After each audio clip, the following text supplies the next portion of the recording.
Hello everyone, आज date है 30 अक्टूबर 2022 और द हिंदू न्यूज एनालिसिस में आपका स्वागत है। इस वीडियो में हम द हिंदू की इंपॉर्टेंट न्यूज को एग्जाम के पॉइंट ऑफ व्यू से डिस्कस करेंगे। नीचे डिस्क्रिप्शन बॉक्स में telegram channel volcano IAS academy का लिंक दिया हुआ है। आप telegram channel volcano IAS academy के साथ में जुड़ सकते हैं। वहां पर हर exam means UPSC, state PCS and other exams के पॉइंट ऑफ व्यू से काफी इंपॉर्टेंट इन्फॉर्मेशन आप सभी के साथ में शेयर की जाती है। तो चलो स्टार्ट करते हैं। वीडियो को स्टार्ट करेंगे एक ज्योग्राफिकल मैप क्वेश्चन के साथ में। और आज आपका क्वेश्चन ये है कि साबरमती रिवर को आपको मैप में व्यू करना है, फिर इससे रिलेटेड हर इंपॉर्टेंट फैक्ट्स को एंड इन्फॉर्मेशन को कमेंट बॉक्स में टाइप करना है। कल हमने आपसे क्वेश्चन पूछा था बेतवा रिवर को लेकर के, तो बेतवा रिवर को अगर हम मैप में व्यू करें, बेतवा रिवर का ओरिजिन मध्य प्रदेश स्टेट से होता है और ये यमुना रिवर की इंपॉर्टेंट ट्रिब्यूटरी के रूप में फ्लो करती है। बेतवा रिवर जो है वो इसलिए भी न्यूज में बनी हुई है कि केन बेतवा लिंकिंग प्रोजेक्ट जो है इसके बारे में आपने जरूर सुना होगा। इसमें केन रिवर का जो सरप्लस वाटर है उसको बेतवा रिवर में शिफ्ट किया जाएगा एक लिंक कैनाल के थ्रू। यहाँ पर आपको ये जो लिंक कैनाल है वो शो भी हो रही होगी इस मैप में। और ये जो बुंदेलखंड रीजन है वहां पर वाटर अवेलेबिलिटी के लिए ये सारा प्रोसीजर किया जा रहा है। इसी तरीके से हमारे इंडिया में अदर एरिया में जो भी रिवर जहां पर सरप्लस वाटर देखने को मिलता है उनको इसी तरीके से लिंकिंग कैनाल के थ्रू अदर एरिया में शिफ्ट करने की कोशिश की जाएगी। इस तरीके के प्रोजेक्ट जो है वो फर्स्ट नंबर पर केन बेतवा लिंकिंग प्रोजेक्ट जो है वो इम्प्लीमेंट किया जा रहा है। इसके जैसे जैसे बेनिफिट और जैसे जैसे इसके एडवांटेज देखने को मिलेंगे, इससे अदर एरियाज में भी जो लिंकिंग प्रोजेक्ट है उनको एस्टेब्लिश किया जाएगा ताकि हर जगह पर इक्वल तरीके से वाटर की अवेलेबिलिटी हो सके, ताकि एक्स्ट्रा वाटर जहां पर अवेलेबल है वहां पर फ्लड जैसी सिचुएशन ना क्रिएट हो और जहां पर वाटर की कमी है वहां पर वाटर भी अवेलेबल हो पाए। ओके, तो ये बेतवा रिवर से रिलेटेड बेसिक फैक्ट्स हैं जो हमारे लिए इंपॉर्टेंट है। हमारे लिए ज़्यादातर इंपॉर्टेंट जो है वो एक ये जो लिंकिंग प्रोजेक्ट है ये इंपॉर्टेंट है। इसका क्या बैकग्राउंड है, इससे क्या बेनिफिट होंगे, ये सारी बातें आपको पता होनी चाहिए।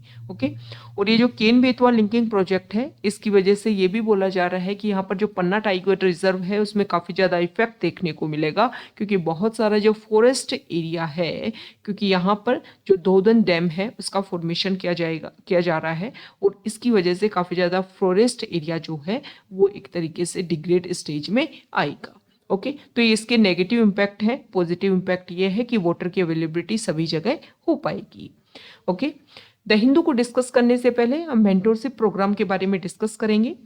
देखो, मेंटोरशिप प्रोग्राम का जो फर्स्ट बैच हम लेकर के आए थे उसमें 2023 के लिए हमने इंटीग्रेटेड फॉर्म में आपकी प्रिपरेशन करवाई उस बैच में, और अभी भी रेगुलर तरीके से वो बैच जो है चल रहे हैं। जिन स्टूडेंट्स ने ज्वाइन किया है वो रेगुलर इसमें अपनी स्टडी कंप्लीट कर रहे हैं। अब ये जो नेक्स्ट हमारा प्रोग्राम है सेकंड बैच, इसमें हम टारगेट करेंगे 2023 यूपीएससी प्रीलिम्स को लेकर के। अब इस प्रोग्राम के फीचर्स की अगर हम बात करें तो यहाँ पर 10 to 15 स्टूडेंट्स का अलग अलग बैच बनाया जाएगा और बैच को एक मेंटोर जो है वो अलॉट किया जाएगा। डेली बेसिस पर टारगेट रिलेटेड आपकी स्टडी होगी। टारगेट आपको दिया जाएगा, टारगेट में आपका स्टैटिक पार्ट प्लस में करंट अफेयर पार्ट दोनों कवर करवाए जाएंगे। स्टैटिक में आपकी स्टैंडर्ड बुक्स प्लस में एनसीईआरटी और करंट अफेयर्स में लगभग 1.5 साल का करंट अफेयर्स। डेली आपको टारगेट दिया जाएगा कि आज आपको इतना कवर करना है, फिर उससे रिलेटेड एमसीक्यू जो है वो आपको सोल्व करवाए जाएंगे। और आप सभी को पता है कि यूपीएससी प्रीलिम्स में जो एमसीक्यू जितना ज़्यादा आप प्रैक्टिस कर सको वो आपके लिए काफ़ी ज़्यादा बेनिफिशियल रहेंगे, क्योंकि जो एलिमिनेशन मेथड है वो प्रैक्टिस के थ्रू ही आ पाता है। तो अगर आपको लगता है कि ये मेंटरशिप प्रोग्राम आपके 2023 यूपीएससी प्रीलिम्स को अचीव करने में बेनिफिशियल रहेगा तो आप इसको ज्वाइन कर सकते हैं। 1 नवंबर 2022 से ये प्रोग्राम स्टार्ट होने वाला है और इसकी फीस जो है वो 599 पर मंथ रहेगी। ओके, द हिंदू को अगर हम डिस्कस करें तो फर्स्ट इंपॉर्टेंट न्यूज़ है द हिंदू के फ्रंट पेज पर, और यहाँ पर IARI Indian agriculture research institute, जिसको पूसा इंस्टीट्यूट के नाम से भी जानते हैं और जिसको 1905 में एस्टेब्लिश किया गया था। उसके बाद में 1934 में डिवास्टेटिंग अर्थक्वेक देखने के बाद में उसको दिल्ली शिफ्ट कर दिया गया था। तो यहाँ पर इंडियन एग्रीकल्चर रिसर्च इंस्टीट्यूट जो है उन्होंने उत्तर प्रदेश में चावल की, राइस की 2 न्यू डवार्फ वेराइटी जो है उनकी सक्सेसफुली उनकी टेस्टिंग की है और इसमें देखने को मिला है कि यील्ड जो है वो भी डबल दिखाई दे रही है। अभी प्रेजेंट टाइम में अगर हम देखें तो हमारे इंडिया में जो जीएम मस्टर्ड है उसको भी एक तरीके से स्टार्ट करने की अप्रूवल दिया गया है कि उसको नेक्स्ट 3 सीजन में इतनी सीड जो है वो अवेलेबल हो जाएंगे कि लोग जो है वो कमर्शियल लेवल पर उसको प्रोड्यूस कर सकेंगे। उसमें भी मेन टारगेट यही है कि ऑयल के ऊपर जो हमारी इंपोर्ट जो हम इंपोर्ट करते हैं ऑयल को, एडिबल ऑयल को, वो हमारी डिपेंडेंसी कम से कम हो पाएगी। इसीलिए जो है उनके ऊपर फोकस किया जा रहा है। और यहाँ पर राइस में भी हमने क्या देखा कि यील्डिंग जो है वो ज़्यादा देखने को मिल रही है, डबल देखने को मिल रही है, मतलब ज़्यादा से ज़्यादा। अभी प्रेजेंट टाइम में रशिया यूक्रेन वॉर होने की वजह से ग्रेन के ऊपर जो अवेलेबिलिटी है, ग्रेन के ऊपर जो डिपेंडेंसी है वो अदर कंट्रीज के ऊपर बढ़ी ग्लोबली लेवल पर। मतलब अदर कंट्रीज जो हैं वो दूसरे कंट्रीज से जो हैं वो अपना क्या करने लगे, इंपोर्ट करने लगे। और इसमें इंडिया ने भी इम्पोर्टेंट रोल प्ले किया था। तो जैसे जैसे पॉपुलेशन इंक्रीज हो रही है उनकी डिमांड्स को कंप्लीट करने के लिए और साथ ही साथ में अपने ट्रेड को इंक्रीज करने के लिए भी इस तरीके की जो वेराइटीज हैं उनकी हमें जरूरत है, जिसमें इनपुट कम देखने को मिले लेकिन आउटपुट ज़्यादा देखने को मिले। लेकिन सबसे इम्पोर्टेंट बात यह है कि इस तरीके की जो भी वैरायटी है किसी भी प्रोडक्ट की, जैसे राइस की या हमने मस्टर्ड की देखी, इनके जो इफ़ेक्ट हैं वो काफ़ी कम होने चाहिए। ऐसा नहीं है कि इनकी वजह से जो डिजीज हैं वो काफ़ी ज़्यादा इंक्रीज़ हो जाएं और जो प्रॉब्लम्स हैं वो काफ़ी ज़्यादा इंक्रीज़ हो जाए। ओके, तो यहाँ पर ये जो ड्वार्फ वैरायटी है राइस की, इसके बारे में हमको डिस्कस करेंगे। काला नमक एक ट्रेडिशनल वैरायटी ऑफ पैडी है with black husk and strong fragrance. ऐसा माना जाता है कि लॉर्ड बुद्धा ने ये जो वैरायटी है काला नमक, जो ट्रेडिशनल वैरायटी है पैडी की, इसको गिफ्ट किया था लॉर्ड बुद्धा ने श्रावस्ती के लोगों को। जब एनलाइटमेंट के बाद में उन्होंने, लॉर्ड बुद्धा ने इस रीजन को एक तरीके से विजिट किया था। तो ये सारा जो नेम है और ये जो न्यू लुक है ये दोबारा से यहाँ पर देने की कोशिश की गई है और नया एक तरीके से नया इस प्रोडक्ट को एक नया लुक और नया नाम देने की कोशिश की जा रही है। ये जो पैडी का जो ये जो वैरायटी है ये उत्तर प्रदेश का जो नॉर्थ ईस्टर्न पार्ट है और नेपाल जो रीजन है वहाँ के तराई रीजन में यहाँ इसको उगाया जाता है। ओके, जो ट्रेडिशनल वैरायटी थी ना इस काला नमक पैडी की, जो ट्रेडिशनल वैरायटी थी वो लोजिंग की वजह से काफ़ी ज़्यादा उसकी परेशानी होती थी। अब ये लोजिंग क्या होता है, देखो लोजिंग एक कंडीशन होती है जिसमें जब ग्रेन का फॉर्मेशन होता है पेड़ पर, जो राइस का जो पेड़ है उसके ऊपर जब ग्रेन का फॉर्मेशन होता है तो इसका जो अपर पार्ट है वो हैवी हो जाता है और जो इसका स्टेम जो है वो काफ़ी ज़्यादा वीक होता है, जिसकी वजह से प्लांट जो है वो ज़मीन पर गिर जाता है।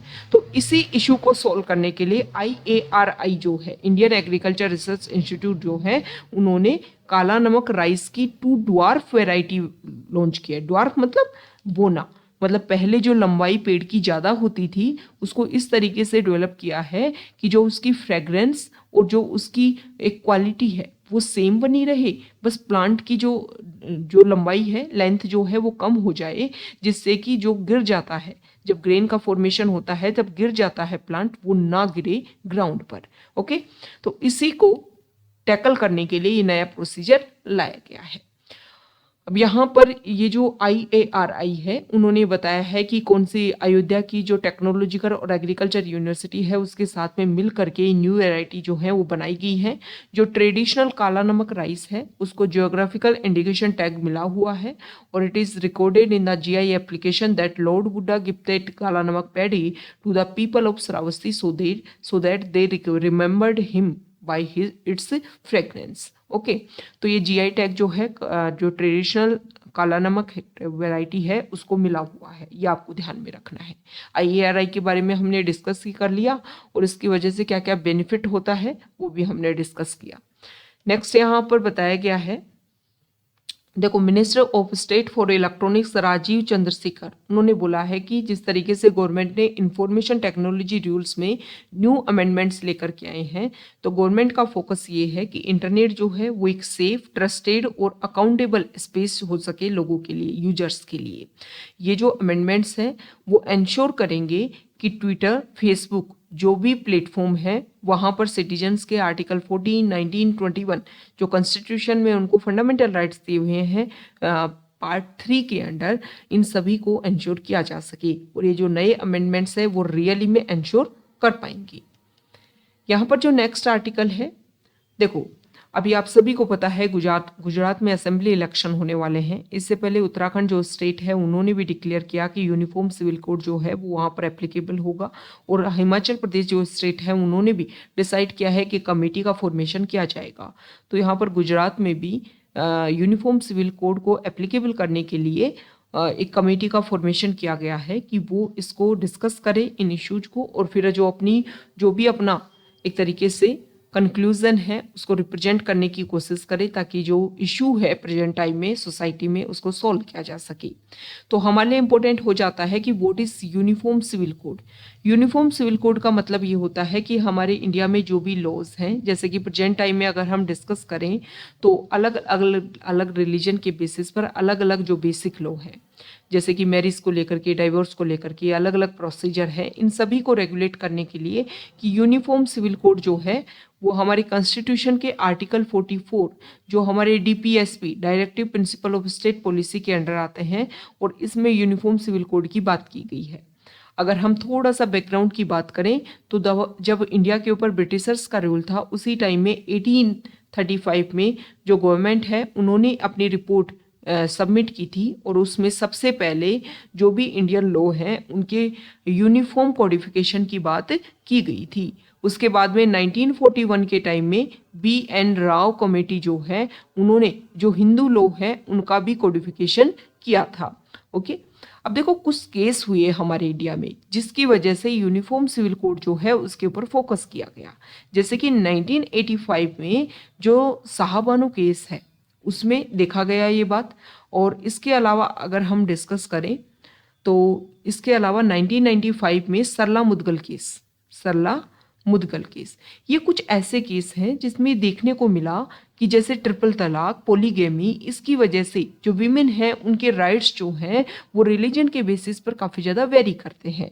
तो अगर यूनिफॉर्म सिविल कोड होगा सभी लॉज को लेकर के, सभी जो इम्पोर्टेंट पॉइंट्स हैं रिलीजन बेसिस पर उनको रेगुलेट करने के लिए अगर एक लॉ होगा तो बहुत सारी यूनिफॉर्मिटी, हमारी इंडिया की इंटीग्रिटी, इन सभी को हम मेंटेन कर पाएंगे।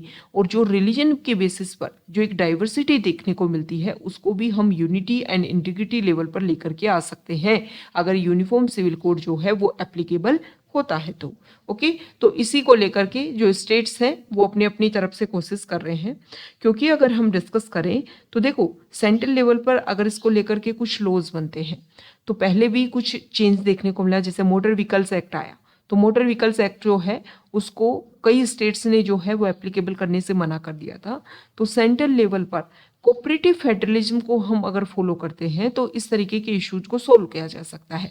और अगर सेंट्रल लेवल पर इस तरीके के लॉज एंड रेगुलेशन बनते हैं तो यूनिफॉर्मिटी लेवल पर हर स्टेट में इम्प्लीमेंट हो पाएंगी और उनका जो रिजल्ट है वो भी सेम देखने को मिलेगा। तो इस तरीके के इश्यूज को सेंट्रल लेवल पर सॉल्व करने की कोशिश की जानी चाहिए। यहाँ पर जो इमेज है वो छठ पूजा की है। कार्तिक जो अमावस्या है उसको दीपावली सेलिब्रेट की जाती है, और उसके 6 दिन बाद में मीन्स कार्तिक जो आफ्टर 6 डेज, कार्तिक जो अमावस्या है उसके 6 डेज बाद में छठ पूजा जो है सेलिब्रेट की जाती है। और स्पेसिफिक अगर हम डिस्कस करें तो जो बिहार वाला रीजन जो है वहाँ पर सेलिब्रेट किया जाता है। तो दिल्ली में सेलिब्रेट करने के लिए यहाँ पर एक आर्टिफिशियल पोंड जो है उसका फॉर्मेशन किया गया है ताकि छठ पूजा जो है उसको रेगुलर किया जा सके और लोग इसको सेलिब्रेट कर पाए। नेक्स्ट इंपॉर्टेंट आर्टिकल है पेज नंबर 7 पर, और यहाँ पर यूनाइटेड नेशन सिक्योरिटी काउंसिल की जो काउंटर टेररिज्म मीटिंग हुई, यहाँ देखिए। तो हमारे एक्सटर्नल अफेयर्स मिनिस्टर जो हैं एस जयशंकर, उन्होंने यहाँ पर टेररिज्म को लेकर के इम्पोर्टेंट बात बोली कि टेररिज्म जो है उसके लिए हमें जीरो टॉलरेंस जो है वो क्रिएट किया जाना चाहिए। सभी कंट्री जो हैं वो इसको बिल्कुल भी अपने लेवल पर ग्रो करने की कोशिश ना करें, और एक तरीके से जीरो पॉलिसी जो है अगर हम फॉलो करेंगे तो टेररिज्म को रोका जा सकता है। यहाँ पर दिल्ली डिक्लेरेशन जो है वो देखने को मिली, और दिल्ली डिक्लेरेशन जो है इसमें फोकस किया गया अनमैन्ड एरियल सिस्टम के ऊपर। मतलब ड्रोन टेक्नोलॉजी जो है वो टाइम के साथ में बहुत ज़्यादा बढ़ रही है, और हमारे इंडिया का अगर हम वेस्टर्न बॉर्डर की बात करें तो वहाँ पर ड्रोन से रिलेटेड काफ़ी ज़्यादा इशू इंडिया में पहले भी इसको लेकर के कुछ इशू देखने को मिले हैं कि ड्रोन एक्टिविटी की वजह से काफ़ी ज़्यादा प्रॉब्लम्स क्रिएट हुई। सेम इसी तरीके से सऊदी अरेबिया, यूएई, यहाँ पर भी कुछ टाइम पहले ड्रोन अटैक देखने को मिला था। तो अनमैन्ड एरियल सिस्टम जो है वो काफ़ी ज़्यादा बढ़ रहा है। सीधी सी बात यह है कि टेक्नोलॉजी बहुत ज़्यादा इंक्रीज हो रही है। उन सभी को रेगुलेट करने के लिए, ऑनलाइन रेडिकलाइजेशन को रोकने के लिए, और जो भी टेररिज्म फाइनेंसिंग जैसे क्रिप्टो करेंसी या वर्चुअल मीनिंग के थ्रू हम देखते हैं, उन सभी को रेगुलेट करने के लिए हमें काम करना होगा।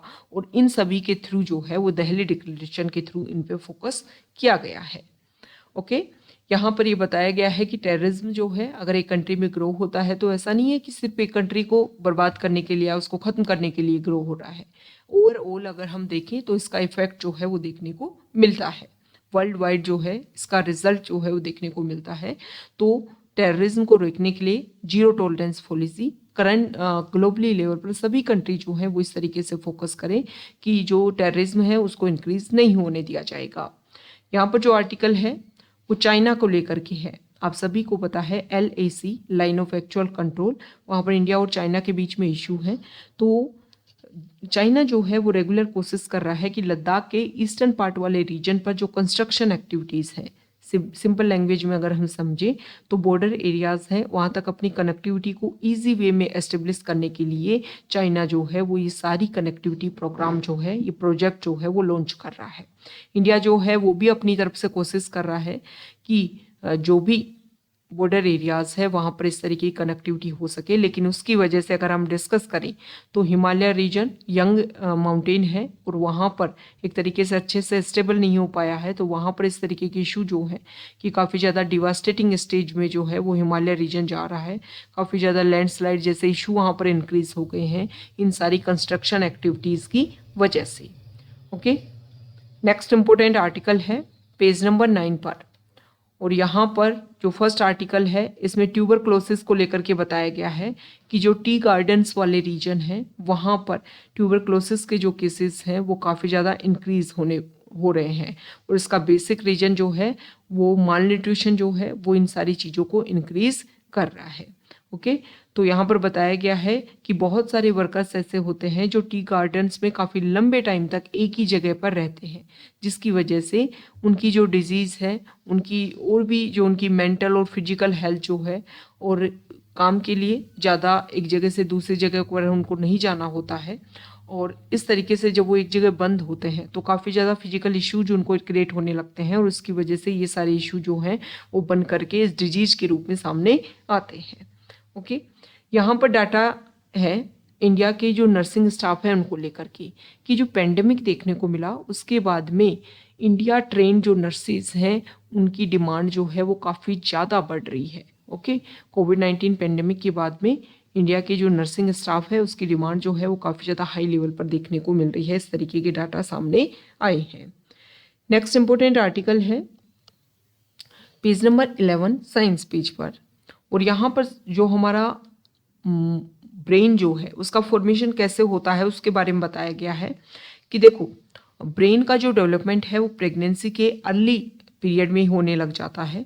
स्टार्टिंग में क्या होता है, सिंगल लेयर ऑफ सेल जो है वो एक तरीके से एक ट्यूब की तरह कन्वर्ट हो जाती है, और एक ट्यूब के एक पार्ट पर जो है, एक पॉइंट पर जो है वो न्यूरल ट्यूब, जिसको न्यूरल ट्यूब बोलते हैं, और न्यूरल ट्यूब के एक एंड पर ब्रेन डेवलप होने लग जाता है।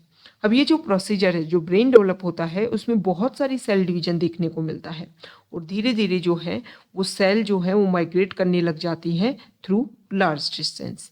अब ये जो सेल का जो माइग्रेशन देखने को मिलता है, इसी की वजह से neural cells derived from patients with bipolar disorder so a difference in the way they migrate as compare to controls find a study.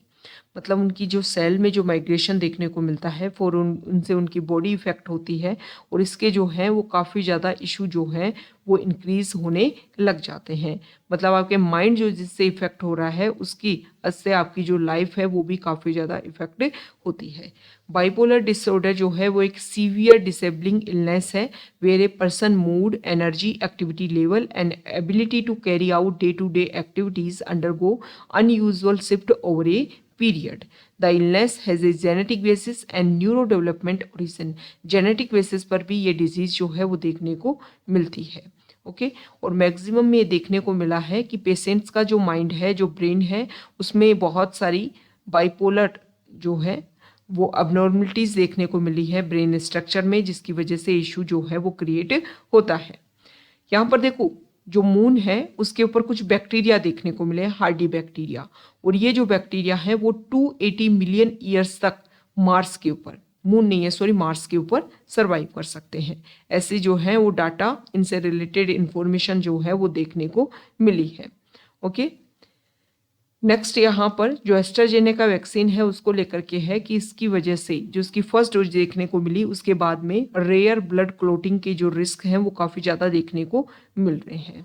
यहाँ पर बनाना को लेकर के कुछ बेसिक फैक्ट बताए हैं कि जो बनाना है वो हाई न्यूट्रियस फूड है। ओके बनाना जो है वो हर जगह अवेलेबल हो जाता है, इजीली जो है वो छोटे से छोटे सिटी में भी अवेलेबल है। तो यहाँ पर बनाना के जो क्या इम्पोर्टेंस है, तो सदर्न इंडिया में अगर हम देखें तो बनाना जो है उसकी लीफ को प्लेट के रूप में यूज़ किया जाता है। पूजा के टाइम में बनाना का काफ़ी ज़्यादा यूज़ किया जाता है। और यहाँ पर बताया गया है, बहुत सारे रिसर्च हुए हैं बनाना को लेकर के। तो देखो जो बनाना है उसके बारे में अगर उसकी बैकग्राउंड हम देखें तो सबसे पहले बुद्धिस्ट जो लिटरेचर है उसमें अराउंड 400 BC बिफोर क्राइस्ट जो है इसके बारे में हिस्टोरिकल जो कंपेनियन है उसमें इसके बारे में देखने को मिला। इसमें बनाना के बारे में बताया गया है। साउथ इंडिया में ऐसा बोला जाता है कि न्यू गिनिया जो आइलैंड है वहाँ पर सी रूट के थ्रू जो है वो इंडिया में आया था। ओके और कुछ लोग ये बनाते हैं कि it was in New Guinea that banana have been first domesticated. Okay और यहाँ पर अगर हम डिस्कस करें तो हमारे इंडिया के बारे में बात करें तो हैदराबाद से नागरकोइल तक जब आप जाते हो तो 12 से 15 वेराइटी ऑफ बनाना की देखते हो। और ये जो प्लांट है वो warm and humid abiding the western Ghat वहाँ पर देखने को मिलते हैं। तो वार्म एंड ह्यूमिड कंडीशन जो है इसके लिए होनी चाहिए। ओके तो हमारे सर्दर्न पार्ट पर और जो हमारा ईस्टर्न पार्ट है वहाँ पर देखने को मिलता है। सेंट्रल और नॉर्दर्न पार्ट में भी कुछ कुछ पेड़ जो है वो देखने को मिलते हैं। इंडिया जो है वो 29 million ton of banana every year produce करता है। और चाइना और दूसरे नंबर पर आता है चाइना जो 11 million. Food and agriculture organization की अगर हम बात करें तो 135 कंट्रीज बनाना प्रोड्यूस करते हैं और बनाना वार्म एंड वेट कंडीशन में प्रोड्यूस होता है। 300 वैरायटी इसकी देखने को मिलती है, बहुत ज़्यादा इंपॉर्टेंट है, बहुत ज़्यादा इसमें न्यूट्रिशन देखने को मिलते हैं। अगर अदर फ्रूट्स भी आप कंज्यूम नहीं कर सकते हैं तो अगर आप सिर्फ बनाना को कंज्यूम करें तो आप potassium, phosphorus, sodium, magnesium in सभी को जो एक इम्पोर्टेंट एडिबल मटेरियल है उसमें आप इन सभी को कंज्यूम कर पाते हो। तो इम्पोर्टेंस बताई गई है बनाना की। नेक्स्ट इंपॉर्टेंट आर्टिकल है पेज नंबर 12 पर, FAQ पेज पर। यहाँ पर जो फर्स्ट आर्टिकल है, अभी केरला के जो गवर्नर हैं और वहाँ की गवर्नमेंट के बीच में एक इशू देखने को मिला। सबसे पहले बात ये समझिए आप कि इशू क्या है। इशू ये है कि सुप्रीम कोर्ट ने वहाँ की केरला की एक यूनिवर्सिटी में जो वाइस चांसलर है उसके अपॉइंटमेंट को रिजेक्ट कर दिया। तो इसको लेकर के केरला के जो गवर्नर हैं उन्होंने बोला कि 11 अदर यूनिवर्सिटी जो हैं उनके वाइस चांसलर भी अपने रेजिग्नेशन दे दें, क्योंकि सुप्रीम कोर्ट ने अपने डिसीजन में ये बोला कि UGC की जो गाइडलाइन है उन गाइडलाइंस को फॉलो नहीं किया गया है इनके अपॉइंटमेंट को लेकर के। क्योंकि UGC की गाइडलाइंस ये होती है कि कमेटी बननी चाहिए, कमेटी में जो है हायर एजुकेशन से रिलेटेड लोग हों। लेकिन यहाँ पर रिकमेंडेशन में देखने को मिला कि जो सेक्रेटरी लेवल जो है उन्होंने ही रिकमेंड कर दिया कि इनको वाइस चांसलर बना दो। और रिकमेंडेशन के लिए एक पर्सन का ही नाम से सुझाया गया, रिकमेंड किया गया कि अच्छा इसको वाइस चांसलर इसके लिए बना दो। लेकिन गाइडलाइंस ये बोलती हैं कि 3-4 या उससे भी ज़्यादा लोगों का नाम जो है वो रिकमेंड किया जाए, फिर वो कमेटी जो है वो उनमें से जो क्वालिफाइड पर्सन है उसको चुनेगी और उसको वाइस चांसलर अपॉइंट करेगी। तो यहाँ पर ये इशू था। अब इसको लेकर के फिर जब सुप्रीम कोर्ट का रिजल्ट आया तो आरिफ मोहम्मद खान जो यहाँ के गवर्नर हैं उन्होंने बोला कि जो अदर यूनिवर्सिटी है उनके वाइस चांसलर भी अपना रेजिग्नेशन दे। तो इसको लेकर के वहाँ के जो फाइनेंस मिनिस्टर हैं उन्होंने स्टेटमेंट दिया कि अदर स्टेट की यूनिवर्सिटी और केरला की यूनिवर्सिटी में काफ़ी ज़्यादा डिफरेंस है। इसको लेकर के वहाँ के गवर्नर ने बोला कि जो भी मिनिस्टर हैं वो अपना रेजिग्नेशन दे। और किस बेसिस पर बोला कि आर्टिकल 164 जो है वो उनको पावर देता है कि जो भी चीफ मिनिस्टर जिनका नाम सजेस्ट करेगा उनको वो गवर्नर जिनको वो मिनिस्टर अपॉइंट करेंगे और मिनिस्टर जो है उनके प्लेजर मतलब उनकी गवर्नर की प्लेजर तक ही वो क्या बन सकते हैं, एक मिनिस्टर बन सकते हैं। लेकिन इस आर्टिकल में बताया गया है कि चीफ मिनिस्टर सजेशन देते हैं तो चीफ मिनिस्टर ही अगर सजेशन दे कि उनको विड्रॉ करवाना है तब उनको विड्रॉ करवाया जा सकता है। यहाँ पर सिविल सर्विसेज के बारे में बताया गया है कि आर्टिकल 310 जो है वो सजेस्ट करता है कि जो सिविल सर्विस सर्वेंट जो है वो हमारे प्रेसिडेंट के प्लेजर के टाइम तक क्या रह सकते हैं, सिविल सर्वेंट रह सकते हैं। और 311 जो है, लेकिन 311 जो है वो ये बोलता है कि अगर किसी के खिलाफ में कुछ कंप्लेंट भी मिलती है तो पहले एक कमेटी बनाई जाएगी, कमेटी उसका इन्वेस्टिगेशन करेगी, तब जाकर के उनको हटाया जा सकता है। और स्टेट में जो सिविल सर्वेंट है वो गवर्नर की प्लेजर तक रह सकते हैं, लेकिन उनमें भी जो है अगर देखने को मिलता है कि कुछ इशू है तो उनको सॉल्व किया जाएगा। लेकिन अगर नेशनल सिक्योरिटी का कोई इशू है तो इनमें ये सारा जो प्रोसीजर है वो देखने को नहीं मिलता है और वो सारी जो इंक्वायरी है वो नहीं देखने को मिलती है। तो सबसे इम्पोर्टेंट बात यह है कि प्लेजर जो है उसमें आप डायरेक्टली, ऐसा नहीं है कि हाँ मेरी जो टर्म है या जो उनकी टर्म है वो मेरी प्लेजर तक ही रह सकती है, इसका मतलब ये नहीं कि आप डायरेक्ट उसको रिमूव कर दोगे। तो ये इशू है, ये आपको पता होना चाहिए। आर्टिकल 310, 311, आर्टिकल 164 इंपोर्टेंट हो जाते हैं। यहाँ पर जो आर्टिकल है वो गूगल ने जो अपनी डोमिनेंट पॉलिसी जो अपनाई उसके बारे में यहाँ पर बताया गया है कि 2 बार एंटी ट्रस्ट फाइन जो है CCI competition commission of India ने यहाँ पर एप्लीकेबल किया है गूगल के ऊपर। यहाँ पर जो आर्टिकल है वो क्लाइमेट प्लान को लेकर के है। देखो अभी जो है 8 नवंबर से 18 नवंबर तक, सॉरी 6 नवंबर से, हाँ 6 नवंबर से 18 नवंबर तक COP27 की मीटिंग होगी इजिप्ट की सिटी में शर्म अल शेख में। अब यहाँ पर बताया गया है कि COP27 में किसको लेकर के डिस्कशन होगा। तो भाई आप सभी को पता है कि प्रेजेंट टाइम में बहुत सारे इशू चल रहे हैं, तो global inflation, energy, food supply chain, ये सारी काफ़ी ज़्यादा क्राइसिस हो रहे हैं। और इस नमी में अगर हम देखें तो एक्सट्रीम वेदर इवेंट्स जो हैं वो भी काफ़ी ज़्यादा इंक्रीज हो गए हैं। तो इन सारे इशूज को यहाँ पर डिस्कस किया जाएगा। इस आर्टिकल में बताया गया है कि कोप की मीटिंग जो है वो 1995 में फर्स्ट टाइम हुई। UNFCCC को अगर हम बात करें तो 30 ईयर्स कंप्लीट हुए। 30 ईयर्स में बहुत बार ये मीटिंग जो है 27 टाइम जो है कंडक्ट करवाएगी। जब कोप की 3 मीटिंग जो थी 1997 में, जिसमें क्योटो प्रोटोकॉल जो है वो देखने को मिला, तो उसमें जो है वो ग्रीन हाउसेज की गैसेज के एमिशन को लेकर के काफ़ी ज़्यादा डिस्कशन किया गया था। कोप यहाँ पर कुछ मीटिंग्स की अगर हम बात करें तो COP 15 की जो मीटिंग हुई थी, जिसको आप पेरिस एग्रीमेंट के नाम से भी जानते हैं, COP 15 की COP 21 की जो मीटिंग हुई थी, जिसको COP 21 के नाम से आप जानते हैं, तो COP 21 की जो मीटिंग हुई थी उसमें हर कंट्री ने अपने लेवल पर कुछ टारगेट फिक्स किए थे। इंडिया ने भी फिक्स किए थे। ओके, अभी जो UNEP की रिपोर्ट आई है, एनुअल रिपोर्ट, उस रिपोर्ट में बोला गया है कि एमिशन इतना लेवल पर इंक्रीज हो रहा है कि जो हमने 1.5 डिग्री सेल्सियस जो टारगेट लिया था कि इतना ही टेम्परेचर हम बढ़ने देंगे, उस हिसाब से अगर हम देखें, एमिशन के हिसाब से अगर हम देखें तो टेम्परेचर जो है वो बहुत जल्दी बहुत ज़्यादा इंक्रीज होने वाला है। एक्सट्रीम वेदर इवेंट्स जो हैं वो तो इंक्रीज होने ही लग गए हैं। दूसरा यहाँ पर बताया गया है कि लास्ट COP 26 में जो डिस्कशन हुआ, जिसमें इंडिया ने भी 2070 तक अपना टारगेट लिया है। और सबसे इम्पोर्टेंट बात, कोल के हमने बात की है, फेज आउट की बात नहीं की है, हमने फेज डाउन की बात की है कि एक स्लो प्रोसीजर के थ्रू जो है वो कोल को खत्म किया जाएगा। रिन्यूएबल एनर्जी के ऊपर फोकस करने की बात की गई है। तो यहाँ पर राइटर का ये बोलना है कि जो भी हमारे टारगेट हैं, जो भी हमने डिस्कस किया है कि इन सारे पॉइंट्स को हम लेकर के डिस्कस करेंगे, ये हम सारे टारगेट्स अचीव करेंगे। अगर जिस तरीके से एमिशन चल रहा है उसके अकॉर्डिंग तो हमारे टारगेट कभी कंप्लीट नहीं हो पाएंगे और टेम्परेचर भी बहुत ज़्यादा इंक्रीज होगा। लेकिन अगर हमें हमारे टारगेट कम करना है तो एमिशन जो है उसको हमें 43 to 45% तक डिक्रीज करना होगा, तब हमारे टारगेट जो है वो 2030 तक हम अचीव कर पाएंगे, वो टेम्परेचर को रोक पाएंगे। दूसरा, यहाँ पर COP 27 में इस मीटिंग में ये भी डिस्कशन होगा कि डेवलप्ड कंट्री जो हैं वो ज़्यादा एमिशन उन्होंने किया है, उसकी वजह से डेवलपिंग कंट्रीज और पुअर कंट्रीज काफ़ी ज़्यादा इफेक्ट हुए हैं। तो ये डिस्कशन किया गया कि वो मनी दें, टेक्नोलॉजी प्रोवाइड करें ताकि जो डेवलपिंग कंट्रीज हैं उनको बेनिफिट मिल सके। तो इसको लेकर के कोई भी काम नहीं हुआ है, तो COP 27 में इसको लेकर के भी डिस्कशन हो सकता है। इंडिया ने अभी तक बहुत सारा काम भी किया है, रिन्यूएबल एनर्जी को लेकर के फोकस भी किया है। इंडिया ने जो भी अपने टारगेट्स अचीव करने की बात की थी उसमें रिन्यूएबल एनर्जी में मोर देन हाफ जो है रिन्यूएबल एनर्जी का प्रोडक्शन इंडिया में अपने लेवल पर किया जा रहा है। ओके, तो ये इसमें बताया गया है कि COP27 में किन किन पॉइंट्स को लेकर के डिस्कशन हो सकता है। ओके, मनी को लेकर के डिस्कशन हो सकता है कि फंडिंग दी जाए, साथ ही जो एक्सट्रीम वेदर इवेंट्स है उनको लेकर के डिस्कशन हो सकता है, जो हमारा एमिशन लेवल जो इंक्रीज होता जा रहा है उसको लेकर के डिस्कशन हो सकता है, और भी अदर इशू जो है उन सभी को लेकर के यहाँ पर डिस्कशन किया जा सकता है। अब जब मीटिंग होगी उसमें क्या रिजल्ट होगा वो सबसे ज़्यादा इम्पोर्टेंट हमारे लिए रहने वाला है। तो ये आज का हमारा द हिंदू न्यूज़पेपर का डिस्कशन था। अगर आप यहाँ तक आए हैं, वीडियो आपको अच्छा लगा है तो प्लीज़ वीडियो को लाइक कीजिए, शेयर कीजिए और चैनल को सब्सक्राइब कीजिए।